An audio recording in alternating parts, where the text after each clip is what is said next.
Hello viewers, good morning. Welcome back to my YouTube channel. আপনারা সবাই কেমন আছেন? আশা করছি খুবই ভালো আছেন। আমরাও ভালো আছি। আজকের দিনটা হলো বুধবার। আর আজকে সকালবেলা যখন আমি ছাদে এসেছি তখন দেখলাম যে গাছগুলোতে বৃষ্টির জলের যে ড্রপলেটসগুলো সেগুলো রয়েছে পাতাতে। এত সুন্দর দেখাচ্ছিল না, ভাবলাম ভিডিও করে রাখি, আপনাদের সঙ্গেও শেয়ার করা যাবে। তো ফুলগুলোও খুব সুন্দর দেখাচ্ছিল। আর আমি সকালবেলা আজকে 5টা নাগাদ উঠেছি। আর উঠে আমি তো আপনারা জানেন আমি যে এক্সারসাইজ করি সেটা করে তারপর আমি ঘর দুয়ার ঝাড়মোছ করে স্নানই সেরে নিয়েছি।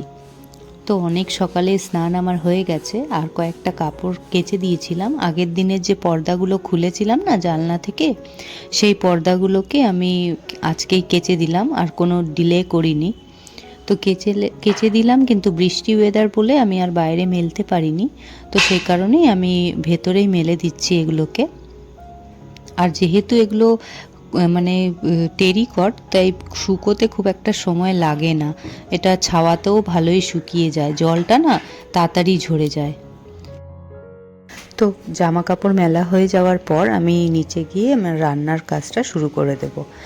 তো আজকে যেহেতু বুধবার, তো জেনুইনলি আমার হাজব্যান্ডের অফিস আছে, তো সেই কারণেই আমাকে তো রান্নাটা সকাল সকাল করে নিতেই হবে।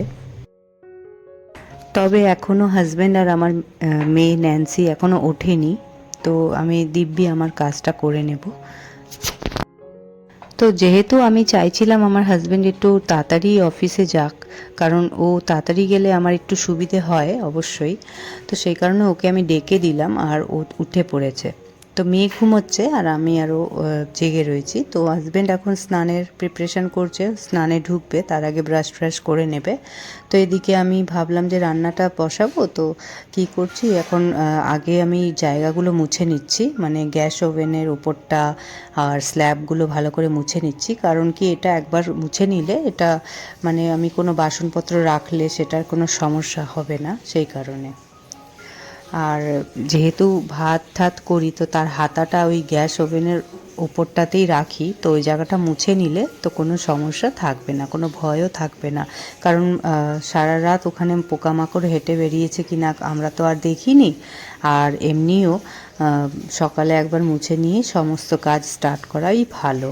আর যদিও বা আমি রাতেও মুছে টুছেই রাখি, কোনো এঁটো কাটা থাকে না তবুও। তো এদিকে আমি কয়েকটা সবজি কেটে নিচ্ছি।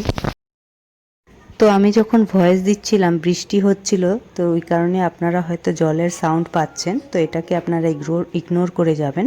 যদিও এখন আমি অন্য একটা ঘরে এসে ভয়েস দিচ্ছি, তো এখন হয়তো আপনারা পাচ্ছেন না সেটা। যদি পান তাহলে আমাকে ক্ষমা করে দেবেন প্লিজ।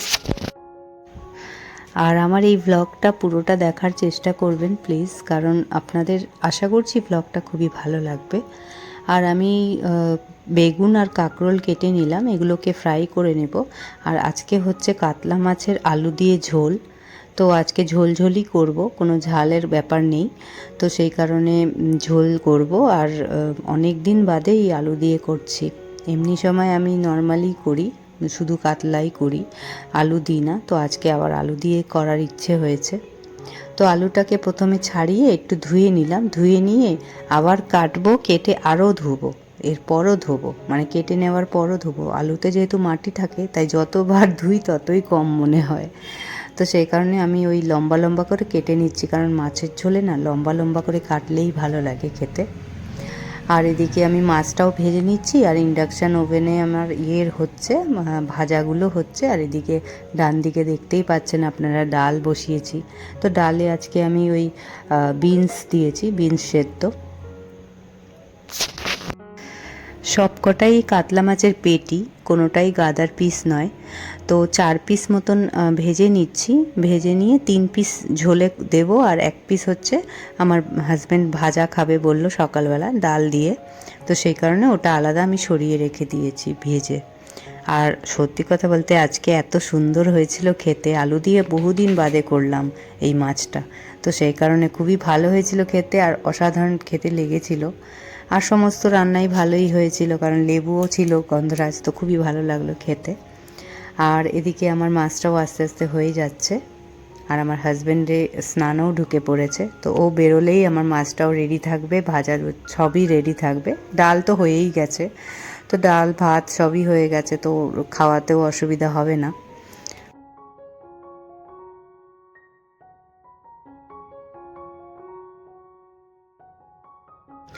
তো এইখানে আমি 5 ফোড়ন দিয়েছি, 5 ফোড়ন সম্বার দিয়ে আমি আলুটাকে ছেড়ে দিলাম। আর আলুটা না ওই প্রথমে ভেজে যে তুলে নিই সেটা আমি করি, কিন্তু না আজকে না হাতে সময়টা কম ছিল, কারণ আমার হাজব্যান্ড অলরেডি স্নানে ঢুকে পড়েছে, তো আমার ভয় হচ্ছিল। ওকে তো আমি তাড়াতাড়ি ডেকে দিলাম ঠিকই, কিন্তু আমার ভয় হচ্ছিল যদি ও স্নান থেকে বেরিয়ে বলে যে খেতে দাও তখন কি হবে। এমনি তো ভাজা মাছ করেই রেখেছি, তবুও একটা হয় না যে ও বেরিয়ে পড়বে তাড়াতাড়ি খেয়ে, তো আমাকে তো রেডি করে দিতে হবে। আর প্রথমে না টিফিনে দিয়ে একটুখানি খোলা রাখি টিফিনটা, যাতে ওই মাছের ঝোলটা একটু ঠান্ডা হলে তারপর টিফিনটা আটকালে সেটা নষ্ট হয় না। তো সেই কারণে না একটা ভয়ে ভয়ে ছিলাম যে তাড়াতাড়ি সারতে হবে। তো আলুটাকে আমি আর ভেজে আলাদা করে তুলিনি, আজকে একদম ডাইরেক্ট করে দিয়েছি, ফোড়নে দিয়ে দিয়েছি। আলুটা ডাইরেক্ট ফোড়নে দিয়ে তারপর ওর মধ্যে মশলাও দিয়ে আমি ভালো করে কষিয়েছি, অনেকক্ষণ ধরেই কষালাম। আর খেতে সত্যি কথা বলতে অনেকটাই ভালো হয়েছিল। তো এতে আমার কোনো এরকম কোনো তফাৎ আছে বলে যে আগে মশলা দেবো না পরে দেবো, কোনো মানে কষালেই হলো, আগে করি না পরে করি, ব্যাপারটা সেমই। তো সেই কারণে কোনো রকম কোনো অসুবিধে বোধ হয়নি। তো মাছটাও হয়ে গেছিলো, তাড়াতাড়ি হয়ে গেছিলো এভাবে করতে গিয়ে। তো এখন দেখছেন জল দিয়েছি, একটু একটু বেশি করেই দিয়েছি ঝোল, কারণ আজকে ঝোলই খাবো। আর 3 পিস মাছ আমি ঝোলে দিয়ে দিচ্ছি। তো আজকে মেয়েকে ঝোলের মাছই একটা দেব, কারণ কি কদিন আগে ডাক্তারের ওখানে গেছিলাম, ওনাকে জিজ্ঞেস করেছিলাম যে মেয়েকে কি ভাজা মাছই খাওয়াতে হবে না ঝোলের মাছও খাওয়ানো যাবে। তো উনি বললেন যে অল্প মশলা দিয়ে রান্না করলে ঝোলের মাছও দেওয়া যাবে, অসুবিধে নেই, খুব একটা রিচ না হয় এটা খেয়াল রাখতে হবে। তো আমি যেহেতু এখন মানে হেলদি খেতে ভালোবাসি বেশি, তো আমি খুব একটা রিচ রান্না করি না, আমি অল্প মশলা দিয়েই রান্না করি।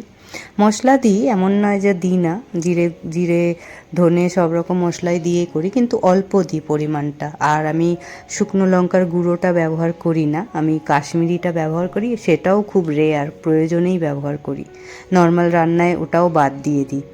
তো জিরে আর ধনেটা মেনলি আমি ব্যবহার করি, আর এতে রান্নার স্বাদটা ভালোই হয়। তো সেই কারণে যেহেতু হেলদি আর রান্না হয়, তাই আমি মেয়েকে ওই ঝোলের মাছই দিলাম আজকে। তো দেখলাম না সত্যি অসুবিধে করেনি, ঠিকঠাকই ছিল। আর এদিকে ব্রেকফাস্টে না 2খানা ডিম খাওয়ার ইচ্ছে হয়েছিল আমার, যে ডিম সেদ্ধ খাই, তো সে কারণে আমার জন্য 2খানা ডিম সেদ্ধ করলাম, আর ন্যান্সির জন্য একটা। তো জয়তিদি যেহেতু নিরামিষ খায়, জয়তিদি খেতে পারবে না, তাই জয়তিদির জন্য কোনো ডিম সেদ্ধ দিইনি। তো ব্রেকফাস্ট করে নেব। তো ডিম সেদ্ধটা খাওয়ার আগে চা খেয়েছিলাম, কিন্তু সেটা একেবারে সঙ্গে সঙ্গে নয়, আধ ঘন্টা আগে চাটা খেয়েছিলাম, তারপর মানে ডিমটা খেলাম, মানে চা খাওয়ার আধ ঘন্টা পর এই ডিমটা খেলাম।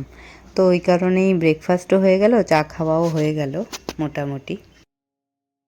আর আমার আগের দিনের ভিডিওতে catch a happy life ID থেকে একজন কমেন্ট করেছেন যে ভিডিওটা খুব ভালো লেগেছে, আর আমার মেয়ের মাথায় যে ক্লিপটা সেটা খুব সুন্দর লাগছে। তো তার জন্য অনেক অনেক ধন্যবাদ আপনাকে, আর এইভাবেই আমার পাশে থাকবেন। আশা করছি আগামী দিনে আরও ভালো ব্লগ দিতে পারবো। তো পরে আমি ওই 11টা নাগাদ একটা পাশেই দোকানে, মানে টেলারে এই 5খানা ব্লাউজ পিস ছিল সেটা দিয়ে এলাম, মাপটাও দিয়ে এলাম। তারপর ওই দুপুরবেলা যেরকম লাঞ্চ টাইমে লাঞ্চ করি সেরকমভাবে লাঞ্চটা সেরে নিলাম। আর এটা দেখছেন সন্ধ্যের পর, মানে ওই মোটামুটি 7:30 পৌনে 8টা মতো বাজে। তখন ভাবলাম যে এগুলো তো শুকিয়ে গেছে, আজকের ওয়েদারটা দুপুরের দিকে হালকা একটু গরম করেছিল, মানে ওই হালকা রোদের দেখা দিয়েছিল, তো সেখানেই সব জামা কাপড় মেলে দিয়েছিলাম বলে শুকিয়ে গেছিলো। তো এইখানে এগুলোকে ভাঁজ করে নিচ্ছি। আর পাশে আমার মেয়েও রয়েছে, ও আমার সঙ্গে রয়েছে, ও দুষ্টুমি করছে, আর একটুখানি ওকে ল্যাপটপে গান দেখিয়ে দিচ্ছি, তো সেই কারণে একটু শান্ত আছে। আমি ওই খুব একটা স্ক্রিন এখন দেখাই না ওকে, মানে আমি এটা অনেক আগে, বহু মাস আগে থেকেই ছেড়ে দিয়েছি, কারণ প্রথম প্রথম তো গান এই দেখাতাম, টোবাইলে, কিন্তু না পরে দেখলাম না ওর চোখটা না ডলতো, মাঝে মধ্যেই দেখতাম ডলতো। তো যে কারণে না আমার ভয় হয়ে গেল, আমার মনে হলো যে না এটা কোনোভাবেই ওকে দেওয়া যাবে না। তো সে কারণে আমি মোবাইলটা না একেবারে ছাড়িয়ে দিয়েছি। ও যতই বায়না করুক না কেন আমি দেখাতাম না। আর জয়তিদিকেও বলে দিয়েছিলাম কোনোভাবেই যাতে মোবাইল না দেখায় আমার মেয়েকে। তো সেই কারণে এখন অভ্যেসটা ছাড়িয়ে দিয়েছি। কিন্তু ওই ল্যাপটপটা যেহেতু একটু বড় স্ক্রিন মোবাইলের তুলনায়, সে কারণে মাঝে মধ্যে একটুখানি ল্যাপটপে গান চালাই, কিন্তু সেটা খুব রেয়ার, যখন আমি কোনো একটা কাজে ব্যস্ত আছি একমাত্র সেই সময়। আর সকালে এখনও ঘুম থেকে দেরিতেই ওঠে, যে কারণে আমার রান্নার সময়ও গান পান দেখাতে প্রয়োজন হয় না। সে কারণে এখন আমি ওকে খুব মানে না বললেই চলে যে আমি খুব একটা স্ক্রিন ওকে দেখাই না, তো একেবারে দেখাই না বলতে গেলে। তো যাই হোক, এখানে মেয়ে খেলা করছিল, তো ওর মাথার মধ্যে ওই একটুখানি ঠেকনা খেলো দেওয়ালের, তো আমার কাছে এসে কাঁদতে শুরু করেছিল। তো আমি ভাবলাম যে ওকে একটু আদর করে দিই, তাহলে ও ও চুপ হয়ে যাবে। খুব জোরে লাগেনি, ওই যে এরকম হেলান দিতে গিয়ে না মাথায় ঠেকনা খেয়েছে একটু ছোট্ট করে। তো তখন কাঁদতে শুরু করেছিল, তো আমি ভাবলাম না এবার একটুখানি মেয়েকে আদর করে দিই। তো আমার ন্যান্সি সোনাকে আমি একটু আদর করে দিলাম, তারপরে ও একটু শান্ত হলো। তারপরে আমরা একসঙ্গেই এনজয় করলাম, সময় কাটালাম। এরপর আর ভ্লগ শ্যুট করতে পারিনি। আজকের দিনটা আমি এই পর্যন্তই ভ্লগটা রাখবো। তো আজকের ব্লগটা এই অবধি রাখছি বন্ধুরা। আগামী দিনে আরও ভালো ব্লগ আসবে, আপনারা প্লিজ আমার পাশে থাকবেন। আর যেই বন্ধুরা নতুন আমার চ্যানেলটাকে এখনও সাবস্ক্রাইব করেননি, প্লিজ সাবস্ক্রাইব করে দেবেন আর আমার পাশে থাকবেন আপনারা। আর এভাবেই আমাকে কমেন্ট করবেন। আমি সবসময় এই চেষ্টায় থাকি যে ভ্লগটা যাতে আপনাদেরও দেখে ভালো লাগে, তো সেরকমভাবে এডিট করার চেষ্টা করি। আশা করছি আগামী দিনে আরও সুন্দর করে এডিট করে ভ্লগগুলো দিতে পারবো। আপনারা সবাই আমার পাশে থাকবেন প্লিজ, এটা আমার রিকোয়েস্ট রইল আপনাদের কাছে। আর তাহলে আজ এই অবধি থাক, আবার দেখা হবে নেক্সট ভ্লগে। Till then take care of yourselves and many thanks for watching.